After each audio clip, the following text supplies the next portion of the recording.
Okay, hi, welcome back to my channel. Keep learning. আশা কৰো আপোনালোক সবাই ভালে আছে। সো এটো আমাৰ লাস্ট ভিডিওটো আছিল পলিটি ক্লাছৰ। আমি যোনটো ADRE বা APSc বা বাকি বিলাক এক্সামস আছে যোনবিলাকত আপোনালোকৰ হেল্প হ'ব। মই লাক্ষ্মীকান্তখন পঢ়াই আছিলো আপোনালোকক। তো লাক্ষ্মীকান্তৰ যোনটো প্ৰেসিডেন্ট নামৰ চেপ্টাৰটো আছে হেটো আমি পঢ়ি আছিলো। সো মোৰ কাম হৈছে আপোনালোকে ইংলিশত অলৰেডি বুকখন আপোনালোকৰ তাত থাকে। বহুতে সেই বস্তুটো মই যেতিয়া প্ৰথম পঢ়িছিলো লাক্ষ্মীকান্তখন মই বুজি পোৱা নাছিলো কাৰণ টাৰ্ম বিলাক ইমান টাফ আছিল আৰু তেনেকুৱা কোনো নাছিলে হিন্দীত থাকে হেৰিত থাকে কোনেও হেল্প নকৰে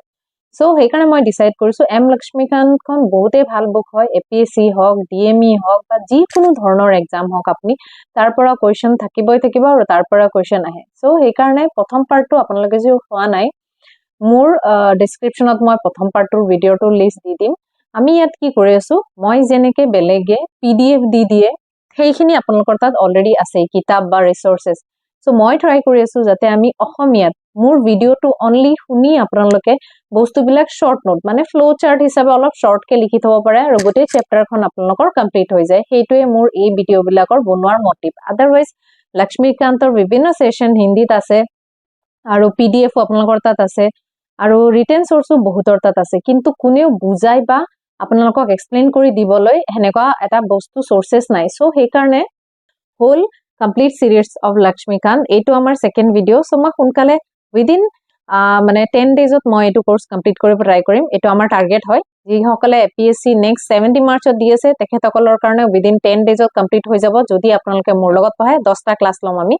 10টা ক্লাসত আমি কমপ্লিট কৰিম গোটেইটো পাৰিম ট্ৰাই কৰিম বাট ম্যাক্সিমাম 15 ক্লাसेस মই লম ওকে যদি আপোনালোকে মোৰ চেনেলত ফাৰ্স্ট টাইম চাই আছে তেতিয়াহলে প্লিজ মোৰ চেনেলটো লাইক এন্ড সাবস্ক্ৰাইব কৰি দিব আৰু আপোনালোকৰ ফ্ৰেণ্ডছ সকলৰ লগতো শেয়াৰ কৰি দিব যাতে তেখেতসকলে এই ভিডিওবিলাক অসমীয়া মাধ্যমত পাব পাৰে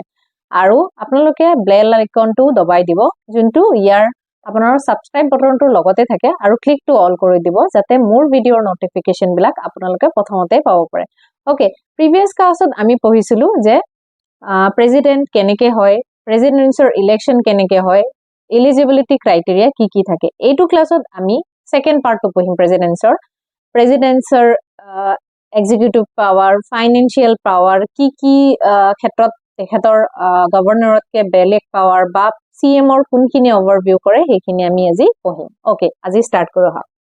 ওকে সো আজি আমি প্ৰেসিডেন্সৰ এক্সিকিউটিভ পাৱাৰটো স্টাৰ্ট কৰো এক্সিকিউটিভ মানে কি বুজায় এক্সিকিউটিভ মানে আপোনাক জুনে লিড কৰে যেনে president prime minister chief minister মানে ইন শৰ্ট মিনিং এক্সিকিউটিভৰ মিনিং হল আপোনাক বা এটা এছাম মানুহক বা এটা দেশ বা এটা অৰ্গানাইজেচনক যোনবিলাক এছাম মানুহে আপোনাৰ এটা শৰ্ট পোৰ্শনৰ দায়িত্ব লয় আৰু আপোনাক এইটো বিষয়ে তেখেতক কিছুমান পাৱাৰ দিয়া থাকে so this is called executive power তো প্ৰেসিডেন্সৰ এক্সিকিউটিভ পাৱাৰ আজি আমি জানো কি থাকে ওকে ফাৰ্স্ট আমি কৈ দিও প্ৰেসিডেন্ট আমি অলৰেডি কথা পাতিছো president is the nominal head তো প্ৰেসিডেন্টৰ এক্সিকিউটিভ পাৱাৰটো অলপ সীমিত থাকে কিন্তু কিছুমান ক্ষেত্ৰত প্ৰেসিডেন্টৰ এক্সিকিউটিভ পাৱাৰটো বহুত বেছি থাকে যেনে আমি কি বুলি কম এতিয়া আমি ক'ব পাৰো এক্সিকিউটিভ মানে প্ৰেসিডেন্টৰ এটা মোস্ট ইম্পৰ্টেন্ট পাৱাৰ হল যে তেখেতৰ আমাৰ যিবিলাক ইন্টাৰনেশ্যনেল এগ্ৰিমেন্ট যিবিলাকে কৰা হয় সেইবিলাক প্ৰেসিডেন্টৰ নামত কৰা হয় মানে ডিউলি সাইন বাই প্ৰেসিডেন্ট সবে মানে ধৰক আমাৰ প্ৰাইম মিনিষ্টাৰ বা আমাৰ যোনটো মেম্বাৰ্স অফ ৰাজ্যসভা তেখেতসকলে হেতুৰ মানে পাৰ্লিয়ামেন্টে পাস কৰে কিন্তু লাষ্টত যোনটো সাইন থাকে দেশৰ মুৰব্বীৰ সাইনটো কাৰ থাকে প্ৰেসিডেন্টৰ থাকে প্ৰেসিডেন্টৰ এক্সিকিউটিভ পাৱাৰৰ ভিতৰত প্ৰথম পাৱাৰটো হল যে তেখেতে প্ৰথম কাম এটো কৰে দেশৰ প্ৰাইম মিনিষ্টাৰ প্ৰধানমন্ত্ৰী আৰু প্ৰধানমন্ত্ৰীৰ যোনটো মেম্বাৰ মানে তেখেতসকলৰ লগত যোনটো মন্ত্ৰীমণ্ডল থাকে সেইটোৰ নিৰ্বাচন কৰাৰ পিছত তেখেতসকলৰ যোনটো ওথ মানে যোনটো শপত গ্ৰহণ কৰে ওথ এণ্ড এফাৰ্মেশন দুইটাই প্ৰধানমন্ত্ৰীয়ে কৰে তো আপোনাৰ যে কোৱেশ্চন আহে যে প্ৰধানমন্ত্ৰীৰ ওথ আৰু প্ৰধানমন্ত্ৰী ৰাজ্যসভাৰ মেম্বাৰৰ মানে ওথ এফাৰ্মেশন কোনে লয় তেতিয়া আপুনি কি ক'ব যে প্ৰেসিডেন্টে কৰায় ঠিক আছে নেক্সট স্টেপ আহো আমি যোনবিলাক আপোনালোকৰ প্ৰেসিডেন্ট মানে প্লেজাৰ অফ দা প্ৰেসিডেন্ট কোৱা হয় যে যেতিয়ালৈকে প্ৰেসিডেন্ট হ্যাপি থাকে মানে প্লেজাৰ মানে বুজায় যে প্ৰেসিডেন্টৰ প্লেজাৰ মতে প্ৰাইম মিনিষ্টাৰ আৰু মেম্বাৰ সকল মানে নিজৰ পদত বহাল থাকিব পাৰে এটোৰ এটা আৰু এটা সাইড আছে এনেকুৱা নহয় প্ৰেসিডেন্টে যেতিয়া মন যায় হিয়তক অতৰাব পাৰে কিন্তু যদি প্ৰেসিডেন্টে কেইদিনমান পিছে ৰিজল্যুশন পাস কৰিব দিয়ে পাৰ্লিয়ামেন্টত যেতিয়া দেখে যে সেই পাৰ্টিটোৰ মানে ষ্টেবিলিটি নাইকিয়া হৈ গৈছে তেতিয়া কি কৰে এটা ৰিজলিউশন মানে এটা ভোটিং প্ৰসিডিউৰ কৰে যে তোমালোকে একমত আছে নে নাই গোটেই কিটা পাৰ্টি যিমান ভোট লাগে ৰাজ্যসভাৰ মানে প্ৰধানমন্ত্ৰী হৈ থাকিবলৈ প্ৰধানমন্ত্ৰী সেইখিনি আছে নাই নাই তো এইটোৰ জৰিয়তে তেও মাজে মাজে সময় সময় চেক কৰে সো এইটো হল এটা ইনডাইৰেক্ট প্ৰসেস যে প্ৰধানমন্ত্ৰীয়ে চেক বেলেন্স দি ৰাখে আৰু কিছুমান এপইন্টমেন্ট যেনে auditor and controller general of India UPSC chairman state public service chairman এইবিলাকক কোনে এপইন্ট কৰে আমাৰ প্ৰেসিডেন্টে এপইন্ট কৰে হয় এটো এটা প্ৰসিডিউৰ আছে কিন্তু প্ৰেসিডেন্টে এপইন্ট কৰে কিটা আৰু তাৰ লগতে মেম্বাৰ অফ ফাইনেন্স মানে ফাইনেন্স কমিশন আৰু ফাইনেন্স কমিশন তো আগতে কি আছে প্ল্যানিং কমিশন ফাইনেন্স কমিশন আৰু যোন কিটা আমাৰ ধৰক অডিটৰ জেনাৰেল থাকে আৰু আমাৰ পাব্লিক কমিশন মানে চেয়াৰম্যান অফ ইলেকশন কমিশনৰ চেয়াৰম্যান জনক কোনে নিযুক্তি দিয়ে প্ৰাইম প্ৰেসিডেন্টে নিযুক্তি দিয়ে সো এইখিনি লাগি ক্লিয়াৰ হৈছে আপোনালোকৰ কিবা ডাউট থাকিলে আপোনালোকে প্লিজ কমেন্ট সেকশনত কব আৰু মই কৈছিলো অলৰেডি যে মই লাষ্টত এটা PDF দি দিম এটা চেপ্টাৰৰ কনক্লুজন হোৱাৰ পিছত মই আপোনালোকক ফ্লো চাৰ্ট এটাৰ PDF দি দিম মই PDF টো হেৰি ৰূপত নিদো আপোনাৰ পাৰিলে মই মানে কম্পিউটাৰত দিম পাৰিলে মই কপিত দিম মই যেনেকে বনাই থৈছো তেনেকে আপোনালোকে খালি পঢ়ি ললে হ'ল বা লিখি ললে হ'ল স্ক্যান কৰি বা জেৰক্স কৰি লৈ লব কাৰণ আমাৰ তাত টাইম নাই আৰু আপোনালোকৰ যদি এতে লিখিব যায় আকৌ পঢ়িব যায় হেতু বহুত লেংদি প্ৰসেস হৈ যাব সো মই মোৰ কপিখনত যেনেকে লিখিছো মই হেনেকে আপোনালোকক স্ক্যান কপিটো দি দিম এটা চেপ্টাৰ শেষ হোৱাৰ পিছত আপোনালোকে হেতু জাস্ট জেৰক্স কৰিলে হৈ যাব টাইম সেভ হৈ যাব এটো ভিডিও চোৱাৰ অৰ্থ হেতুই যে আপোনালোকৰ টাইমটো সেভ হৈ তেওঁৰ আৰু এটা এক্সিকিউশনী পাৱাৰৰ ভিতৰত আছে তেওঁ যিকোনো এৰিয়াক শিডিউল এৰিয়া হিচাপে ঘোষিত কৰিব পাৰে মানে আমাৰ যেনেকে 6 শিডিউল মানে নৰ্থ ইষ্টাৰ্ণ এৰিয়া বিলাক কোনটো শিডিউলত পৰে 6 শিডিউলত তো তেখেতে যদি বিচাৰে যিকোনো এটা এৰিয়া ট্ৰাইবেল এৰিয়া হিচাপে হেৰি কৰিব পাৰে ৰিসেন্টলি আপোনালোকে দেখিছে চাগে মণিপুৰত এটা ফাইটিং হৈ আছিল হেতু এটো ৰিলেটেড হয় মণিপুৰৰ মৈতেও কমিউনিটি যোনটো তেখেতসকলক শিডিউল ট্ৰাইবৰ দৰ্জা দিয়া হৈছে কিন্তু মণিপুৰৰ যোনটো জেনাৰেল হিহতৰ সংখ্যা হিহততকে কম কিন্তু তেখেতসকলে শিডিউল ট্ৰাইব যোনটো গভৰ্নমেন্টৰ পৰা বিচাৰিছিলে নমিনেশন দিছিলে তেখেতসকলক দিয়া হোৱা নাছিলে সো এইটোই হৈছে মণিপুৰ যোনটো বিবাদ হৈছে এইটো ৰিলেটেড হৈছে আপোনালোকে মনত ৰাখিব যে শিডিউল এৰিয়া ৰিলেটেড মণিপুৰৰ দাঙ্গাটো হৈছে আৰু আপোনালোকে ৰিলেটেড কিছুমান নিউজ চাই লব কাৰণ এইবাৰ কোৱেশ্চন আহিব এইটো মণিপুৰৰ যোনটো আমাৰ হেৰি হৈছে তাৰ ওপৰত আৰু লগতে শিডিউল এৰিয়া ৰিলেটেড কোৱেশ্চনছ বিলাক আহিব APSC থক ডাইৰেক্ট ৰিক্ৰুইটমেন্টত থা আপোনালোকক ঠিক আছে তেওঁৰ এটা ডাঙৰ পাৱাৰ আছে তেখেতে যিকোনো টাইমত যিকোনো বিষয়ৰ ওপৰত প্ৰাইম মিনিষ্টাৰৰ পৰা মানে যে মোক এইটো বিষয়ত নলেজ লাগে যদি দেখিছে কোনোবা এটা এৰিয়াত মানে বহুত বেছি বেয়া কন্ডিশনৰ সৃষ্টি হৈছে তেতিয়া হলে প্ৰেসিডেন্টে প্ৰাইম মিনিষ্টাৰৰ পৰা ইনফৰমেশন যে এইটো কিয় হৈছে তেখেতৰ পৰা এই কৈফিয়ত আমি যে কৈফিয়ত লোৱা প্ৰাইম মিনিষ্টাৰৰ পৰা যিকোনো কৈফিয়ত লব পাৰে যে এইটো কিয় হৈছে মোক এইটো এক্সপ্লেনেশন লাগে সো আলটিমেট এইটো ক্ষেত্ৰত এটা চেক বেলেন্সও দেখা যায় যে প্ৰাইম মিনিষ্টাৰৰ ওপৰত প্ৰেসিডেন্টে এটা চেক বেলেন্স হিচাপেও কাম কৰে সো আৰু কিছুমান দেখা যায় যে আমাৰ ইন্টাৰ কাউন্সিল যোনটো হেৰি হয় এটা যে ইন্টাৰ কাউন্সিল এটা অৰ্গানাইজেচন স্থাপন কৰি যে ষ্টেট আৰু কাউন্সিলৰ মাজত কিমানখিনি সম্পৰ্ক আছে বা কিমান অসুবিধাৰ সৃষ্টি হৈছে তেনেকুৱা যদি কিবা বিষয় জানিব খোজে তেতিয়াহলে প্ৰেসিডেন্টে এজ এ এক্সিকিউটিভ পাৱাৰ হিচাপে কাম কৰে সো এইখিনি লিখে আছিল এক্সিকিউটিভ পাৱাৰ দেন এতিয়া আমি কৰিম জুডিশিয়াল পাৱাৰ জুডিশিয়াল পাৱাৰটো আমি নেক্সট কৰিম মই লাক্ষ্মীকান্তৰ মতে যাও আপোনালোকে কিতাপখন যেতিয়া খুলি আছে লাষ্টলৈকে না যাও নেক্সট আছে এক্সিকিউটিভ পাৱাৰৰ ভিতৰত কি আছে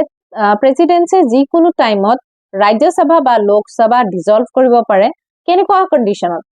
আৰু এটা কাম তেখেতে কৰিব পাৰে জয়েন্ট সেশন যদি হুদে আপোনাক joint session of the Lok Sabha either Rajya Sabha and Lok Sabha কোনে মাতিব পাৰে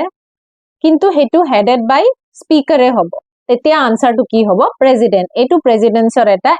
লেজিসলেটিভ পাৱাৰ ওকে নেক্সট আৰু পাৰ্লিয়ামেন্টত কোনবা বিল যদি পেন্ডিং আছে হেতু ৰিলেটেডও তেখেতে এটা হেৰি পঠিয়াব পাৰে ওকে আৰু পাৰ্লিয়ামেন্টৰ আমি যদি কো ফাৰ্স্ট সেশন টু বাজেট মানে আমাৰ পাৰ্লিয়ামেন্টৰ যোনটো ফাৰ্স্ট সেশন হেতু কোনে প্ৰিজাইড কৰে বুলি ক'লে আমি কম যে প্ৰেসিডেন্টে কৰে ফাৰ্স্ট সেশন অলৱেজ প্ৰেসিডেন্টে কৰে আৰু ইয়াৰ ভিতৰত মই ইয়াত দেখা নাই আৰু একো ইম্পৰ্টেন্ট ওকে তেখেতে আৰু লেজিসলেটিভ পাৱাৰৰ ভিতৰত কি কৰে লেজিসলেটিভ পাৱাৰৰ পিছত দুটা এংলো ইণ্ডিয়ান কমিউনিটিৰ মেম্বাৰ তেখেতে নমিনেট কৰে এইটো প্ৰেসিডেন্টৰ এটা এক্সট্ৰা লেজিসলেটিভ পাৱাৰ এটা পাৱাৰ হৈছে তেখেতে 12 মেম্বাৰ তেখেতে ৰাজ্যসভাৰ 12টা মেম্বাৰ নমিনেটেড কৰিব পাৰে ফ্ৰম স্পেচিয়েল কেটেগৰী কেটেগৰী কিটা কি আছিলে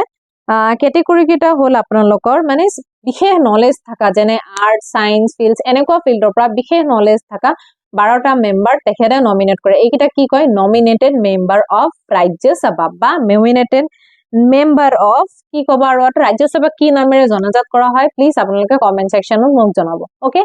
এইখিনি লৈকে আছিলে আমাৰ প্ৰেসিডেন্সৰ লেজিসলেটিভ এটা important legislative power related to bill বিলাকত কি হয় এসেন্ট দিয়া হয় প্ৰেসিডেন্টে কি কৰে নিজৰ সাইন নকৰাকে কোনো এখন ৰাজ্যসভাৰ বিল এক্টত পৰিণত নহয় সো তেখেতে নিজৰ সাইন বিলাক দিব পাৰে কিন্তু তেখেতে কি কৰিব পাৰে যদি লোকসভাৰ পৰা ৰাজ্যসভাত বিল দিয়া হয় তেতিয়া সেই বিলখিনি প্ৰেসিডেন্টলৈ পঠিওৱা হয় নিজৰ সিগনেচাৰ বা এসেন্ট মতামত দিয়াৰ পৰা এসেন্ট মিন মতামত দিয়াৰ বাবে তো তেখেতে ঘুৰাই দিব পাৰে 14 দিন পিছত আকৌ ৰাজ্যসভালৈ পঠিয়াব পাৰে কিন্তু এটা বিল তেখেতে পঠিয়াব নোৱাৰে দ্যাট ইজ অনলি মানি বিল তেখেতে পঠিয়াব নোৱাৰে মানি বিলত তেখেতে সাইন কৰিবই লাগিব আৰু এটা কোৱেশ্চন ইয়াত আহে কিছুমান ADRE দেখা যাওক বা বিশেষভাৱে কম্পিটিটৰ এক্সামত যে মানি বিল কোনে ডিসাইড কৰে যে মানি বিলটো এখন মানি বিল হয় নে নহয় এই কোৱেশ্চনটোৰ আনসাৰ প্লিজ কাইন্ডলি আপোনালোকে মোক কমেন্ট সেকশনত জনাব হলে মই নেক্সট ভিডিওটোত জনাই যাম কাৰণ অকল মই কলেও নহব আপোনালোকে পঢ়িছে না নাই হেতু মই টেষ্ট কৰিব লাগিব okay next he can prolong an ordinance when parliament is not session মানে কোনবা এটা বিশেষ স্পেশাল ৰিজনৰ কাৰণে যেতিয়া আমি ৰাজ্য লোকসভাক মাতিব লগা হয় তেতিয়া prolongation means ordinance means তেখেতে যোনটো মানে সভা মাতে হেতু কোৱা হয় সো তেখেতে বিশেষ ৰিজনত তেখেতসকলক মাতিব পাৰে ঠিক আছে হেতু কি কোৱা হয় অৰ্ডিনেন্স বুলি কোৱা হয় মানে অৰ্ডিনেন্স টু কয় মিটিং টু অৰ্ডিনেন্স বুলি কোৱা হয় এইবিলাক অৰ্ডিনেন্স পাৰ্লিয়ামেন্টে 6 উইকৰ ভিতৰত মানে মতামত দিব অনুমতি দিব লাগিব যে প্ৰেসিডেন্টে এনেকুৱা এটা অৰ্ডিনেন্স কৰিব পাৰিব সো তেখেতসকলৰ মতামত লৈও কৰা হয় এই অৰ্ডিনেন্সটো অকলে যে প্ৰেসিডেন্টে মন গলে মাতি দিছে এনেকুৱা নহব তেখেতসকলৰ লগত ডিসকাস কৰিব প্ৰপাৰ এখন প্ৰপোজাল পঠাব আৰু পাৰ্লিয়ামেন্টে হেতুৰ ওপৰত সন্মতি দিব লাগিব উইদিন 6 উইকস তেতিয়াহে তেখেতে কৰিব পাৰিব ঠিক আছে আৰু আন্দামান নিকোবাৰ বা যিবিলাক ইউনিয়ন টেৰিটৰি আছে হেতুৰ ৰিলেটেড যিবিলাক এক্সিকিউটিভ পাৱাৰ হক যি পাৱাৰ হক গুটেইখিনি কোনে কাম কৰিব আপোনালোক যদি সুধে only president there is none other than only president answer to only president আপোনালোক মনত ৰাখিব ইমান ভিতৰত সোমাব নালাগে যেহেতু আমি ADRE ৰ কাৰণে বা APSC ৰ কাৰণে মই যিমান দূৰ প্ৰিপেয়াৰ কৰিছো আগতে মই ভুল কৰিছো এই কাৰণে মোৰ কিছুমান মই এক্সামত ফেল কৰিছো মোৰ কবলৈ লাজ লাগা নাই কাৰণ মোৰ ভুলৰ পৰা আপোনালোকে যাতে হেতু ভুল নকৰে হেত কাৰণে মই এই ভিডিও বিলাক বনাই আছো ঠিক আছে এতিয়া হে নেক্সট ফাইনান্সিয়াল পাৱাৰৰ ভিতৰত কি আছে তেখেতে মানি বিল ইন্ট্ৰোডিউস কৰে মানি বিল তেখেতৰ কনসেপ্ট নোহোৱাকে কি কৰা হয় মই আগতে কৈছিলো যে ৰিকমেন্ডেশন কাৰ হ'ব লাগিব প্ৰেসিডেন্সৰ হ'ব লাগিব মানি বিল প্ৰেসিডেন্সৰ ৰিকমেন্ডেশন নোহোৱাকে পাৰ্লিয়ামেন্টত উত্থাপন কৰিব না আৰু যিমান কনসলিডেটেড ফান্ড অফ ইন্ডিয়া আছে এইবিলাকৰ যিমান স্টেটমেন্ট আছে ৰিলেটেড যিবিলাক মানে আপুনি ফান্ড উলিয়াবলৈ হলে বা হেৰি কৰিবলৈ কি কৰা হ'ব প্ৰেসিডেন্সৰ সিগনেচাৰৰ দৰকাৰ হ'ব অবিয়াসলি পাৰ্লিয়ামেন্ট জড়িত থাকিব কাৰণ পাৰ্লিয়ামেন্টে এখন কি খৰচৰ কাৰণে বিচাৰিছে পাৰ্লিয়ামেন্টে সেশনখন পঠাব লাগিব প্ৰথমতে প্ৰপোজালটো দিব লাগিব দেন পাৰ্লিয়ামেন্টত পাস হ'ব পিছত প্ৰেসিডেন্টৰ ওচৰত যাব দেন প্ৰেসিডেন্টে সাইন কৰিব মানে any financial related bill should be passed by the president okay next হল জুডিশিয়াল পাৱাৰৰ ভিতৰত আহে মই শৰ্টকাট কে কৈ দিছো বেছি লেংদি হৈ গৈছে ভিডিওটো জুডিশিয়াল পাৱাৰৰ ভিতৰত আহে তেখেতে সুপ্ৰিম কোৰ্টৰ জাজক নিযুক্তি কৰে আৰু সিনিয়ৰ জাজ বিলাকক নিযুক্তি কৰে তো আপোনাক যদি কোৱা হয় সুপ্ৰিম কোৰ্টৰ জাজক কোনে নিযুক্তি কৰে আৰু সিনিয়ৰ জাজ সকলক প্ৰেসিডেন্টে নিযুক্তি কৰে এটো এটা স্পেশাল প্ৰসিডিউৰ হয় আমি যেতিয়া হাই কোৰ্ট বা সুপ্ৰিম কোৰ্ট পঢ়িম তেতিয়ালৈকে মই আপোনালোকক জনাই দিম নেক্সট কি কৰা হয় তেখেতে যোনবিলাক মানে মিলিটাৰী কোৰ্ট মাৰ্শাল ৰিলেটেড বা দেশৰ যেনে মিলিটাৰী পাৱাৰ মেইনলি তিনটা মিলিটাৰী পাৱাৰ যোনটো আছে প্ৰেসিডেন্টৰ হাতত কন্ট্ৰোল থাকে তো কোৰ্ট মাৰ্শাল হলে পাৰ্ডনিং পাৱাৰটো প্ৰেসিডেন্টৰ হাতত থাকে তো স্পেশাল কোনোবা মানুহে যদি ক্ৰাইম কৰে বা কিবা কৰে তেখেতৰ ওচৰত ক্ষমা অৰ্চনা কৰিব পাৰে আৰু সেইটো পানিশমেন্ট ক্ষমা কৰিব না নাই হেটো এটা স্পেশাল পাৱাৰ প্ৰেসিডেন্টৰ হাতত থাকে এনেকুৱা ক্ষেত্ৰত তেখেতৰ এই স্পেশাল পাৱাৰটো ইউজ কৰিব পাৰে